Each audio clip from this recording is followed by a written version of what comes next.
Asna Berkia, vous êtes directrice qualité développement durable de Barjane, qui est un investisseur, en 2 mots. Barjane. Barjane est un investisseur immobilier qui a une stratégie patrimoniale. On a 3 métiers. On est aménageur, développeur et gestionnaire de nos actifs. Donc on développe des parcs d'activités et on développe des bâtiments logistiques messagerie. Voilà, on est sur de l'immobilier logistique et industriel. Et on ouvre aujourd'hui à d'autres types d'immobilier, commercial, logement, tourisme. Voilà. Mais notre cœur de métier initial, c'était vraiment l'immobilier logistique et industriel. Et comment vous êtes venu, vous êtes contaminé à la haute qualité environnementale? Donc nos métiers, c'est de concevoir, construire et gérer des actifs. Donc on maîtrise les projets de A à Z, du premier coup de crayon jusqu'à l'entretien de nos bâtiments qu'on réalise avec nos équipes. Donc c'est vraiment une maîtrise globale. À partir de là, faire de la qualité, c'était une stratégie d'entreprise. Donc c'est un engagement de développement durable global sur les 3 axes qu'on a décliné en performance environnementale, en engagement social et en gestion patrimoniale, parce qu'on garde nos actifs en patrimoine.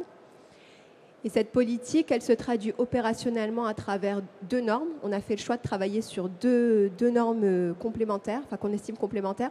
La norme ISO 14001, qui est une norme plus de management environnemental, qu'on a d'abord appliquée sur tous nos parcs d'activités, en considérant qu'en tant qu'acteur de l'aménagement du territoire, il fallait avoir une vision globale de gestion de projet environnemental.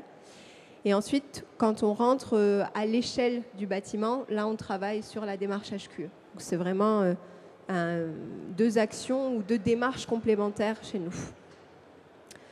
On est en cours de certification ISO 14001 de tout le groupe Barjane, sur tous nos métiers, aménageurs, développeurs, gestionnaires. Ça veut dire que tous les projets que nous développons seront certifiés ISO 14001. En plus de la démarche HQE sur les bâtiments. Voilà, donc comment on est venu là? C'est parce que ça rentre dans notre stratégie patrimoniale et notre stratégie Ça pérennise vos bâtiments d'être en HQE? Ça pérennise nos bâtiments d'être en HQE. C'est une garantie de qualité intrinsèque dès le départ du bâtiment. Et c'est une démarche, donc que ce soit pour le HQE ou pour l'ISO 14001. Le HQE étant bâtiment, va être plus destiné à entrer aussi dans la relation qu'on peut avoir avec nos clients utilisateurs du bâtiment, parce que ça améliore la qualité du bâtiment et ça améliore le confort de vie et d'utilisation du bâtiment pour le client utilisateur. Quant à la norme ISO 14001, elle va venir conforter notre démarche vis-à-vis de la collectivité qui nous voit arriver sur un territoire, parce que c'est un gage de bonne maîtrise de nos actifs dans le temps. Des bâtiments qui se dégraderont moins vite ou pas du tout, qui sont bien intégrés dans le paysage. La démarche va jusque-là, enfin, en tout cas chez vous. Oui, tout à fait. Chez nous, la démarche va jusque-là. Donc, on a un profil de qualité environnementale du bâtiment cible. La certification HQE, c'est un certain nombre de cibles qu'on vise très performants, un certain nombre de cibles qu'on vise performants et des cibles qu'on vise basse. Donc, basse, c'est un peu mieux que la réglementation. Chez nous, les cibles très performantes, ce sont les cibles 1, donc la relation du bâtiment avec son environnement, parce qu'on considère en effet qu'implanter une plateforme logistique sur un territoire, ça a des impacts réels sur le territoire en question. Au moins visuel, vous tenez vos indicateurs, c'est quoi pour la qualité architecturale du projet, la qualité paysagère du projet.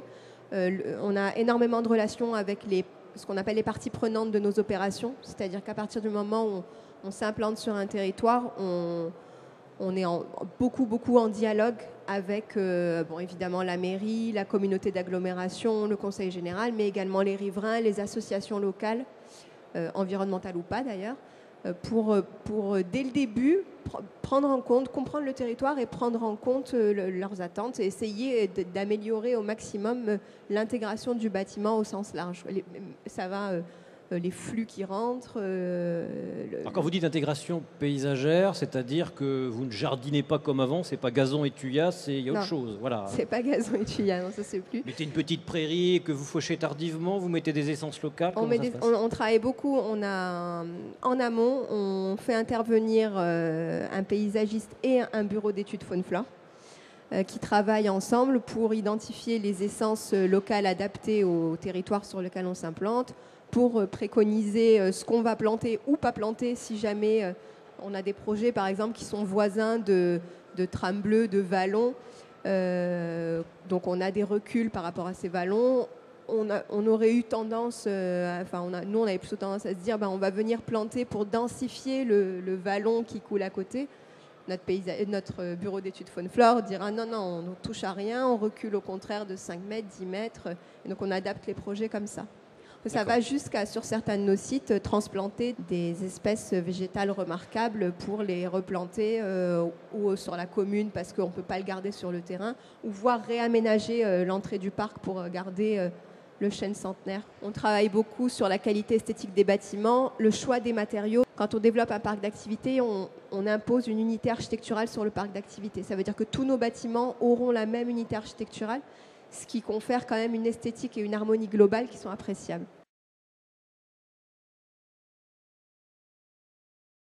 Est-ce que ça va jusqu'à essayer de faire partager les déchets, les eaux usées, récupérer l'énergie sur une ZAC d'un bâtiment à l'autre? Oui, sur nos parcs d'activités, on travaille sur la mutualisation. C'est pas vraiment encore de l'écologie industrielle. C'est plus de la mise en commun de services et de la mise en commun de services et dans la conception du parc, de mutualiser le plus d'équipements possible à l'échelle du parc. Par exemple, mutualiser une chaufferie bois sur le parc des Bréguières qu'on développe dans le Var, qui est un parc de 65 hectares sur lequel on développe 236 000 m² de plateformes logistiques, messagerie et bâtiments d'activité. On l'a étudié. On a par contre mutualisé sur ce parc-là tout ce qui est parking, PL, VL, toute la gestion des eaux pluviales. C'est-à-dire que quand on fait aujourd'hui un entrepôt, il faut avoir un bassin de rétention. Nous, ils ne sont pas à l'échelle de la parcelle, ils sont dans le parc à l'échelle de la ZAC. Et c'est des bassins qui sont paysagers, donc ça permet aussi de ne pas avoir des bassins. Donc vous y laissez pousser les roseaux, vous y laissez croasser les grenouilles. Exactement, et on attire beaucoup de nouvelles espèces volatiles qui n'étaient pas sur ce territoire et qui intéressent beaucoup la LPO. La Ligue de protection des oiseaux. La Ligue de protection des oiseaux. Tout à fait. Et ce parc-là, d'ailleurs, a eu le prix de l'innovation l'année dernière sur ce salon pour cette démarche globale de certification. On impose des chartes lumière sur tous nos bâtiments et tous nos parcs d'activités. Une autre cible sur laquelle on travaille, c'est la pérennité des performances du bâtiment. Donc c'est la cible 7. Nous, c'est une cible qui est importante pour nous parce qu'on garde, encore une fois, nos actifs en patrimoine. Donc on fait des conceptions qui sont simples, robustes, faciles à entretenir pour s'assurer de la qualité dans le temps des installations qu'on développe. La cible 3 du HQE, c'est une cible chantier à faible impact environnemental. Encore une fois, on considère que le chantier, c'est finalement un laps de temps relativement court dans la vie d'un bâtiment. C'est 8 mois, 10 mois, enfin une petite année.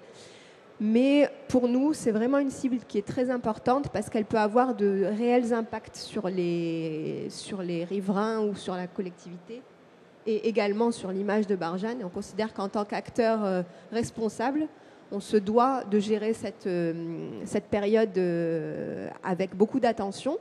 Donc on a beaucoup travaillé dessus, c'est une cible qu'on vise très performant et on a une checklist de points qu'on vérifie toutes les semaines avec nos intervenants. On va sur le chantier, on audite, ça ne va pas, il y a des pénalités. Enfin, on est vraiment très attentif à cette cible-là. Donc on ne brûle pas de palettes sur un chantier Barjane? Non, on ne brûle pas de palettes sur un chantier Barjane. On porte obligatoirement ces EPI et quand on ne les a pas, ça ne se passe pas très bien. On est très très attentif à la gestion des déchets, ce n'est pas une mince affaire.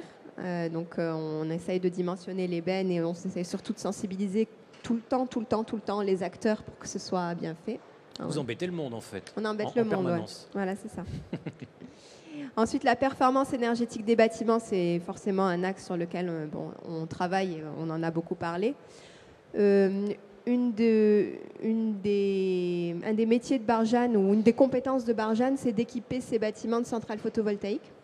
Un certain nombre d'acteurs du monde de l'immobilier logistique l'ont fait. Nous, on a beaucoup travaillé sur cet axe-là il y a quelques années, en se posant la question de savoir si on louait nos toits ou pas à un acteur du métier. On a finalement décidé de l'internaliser parce qu'on considère que on préfère avoir une maîtrise globale de notre bâtiment et que le toit, c'est quelque chose de très important parce que l'étanchéité de notre locataire en dessous, c'est quelque chose de fondamental.